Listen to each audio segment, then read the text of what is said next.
I'm not Lance Armstrong, and I never will be, but we can all have fun riding road bikes. I'm Mookie Maxwell from Greg's in Seattle, and we're going to go over a few tips on how to purchase your first road bike. Like with buying any kind of bicycle, before you go into a shop, do some research, maybe think about a price range that you want to stay within. Just as a heads up, most road bikes start around $700, $750. That's the entry-level price, and they go up from there. You can spend as much as $10,000 if you want. Once you determine a price point, think about what you want to be using your road bike for. Are you going to be going on club rides? Are you going to be using it primarily for fitness? Are you going to be going on 100-mile century rides? Are you going to be racing?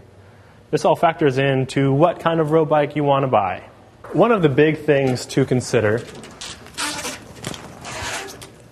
is what kind of riding position you want. Like we said earlier, we're not all Lance Armstrong, which means we're not all going to be racing. We want to be comfortable on the bike, which is why a lot of road bikes these days are a little taller in the front end. You're a little more upright. You're not in this bent over low position. It's going to be easier on the back, easier on the neck, and you're going to be comfortable for more miles. Another thing to consider is what kind of frame material you want your road bike to have. If we're talking entry level, most road bikes are going to be made out of aluminum.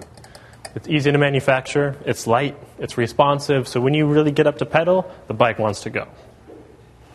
Those looking for a more comfortable ride might consider looking at a carbon fiber road bike.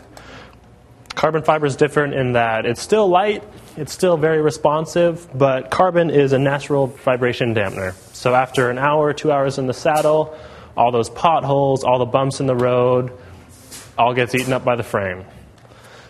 And just like with any bike, the best thing to do is, once again, go down to your local bike shop and just test ride a handful of different bikes.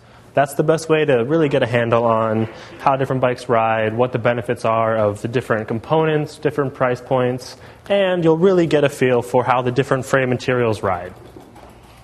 I'm Mookie Maxwell from Greg's Green Lake, and these were tips on how to buy your first road bike.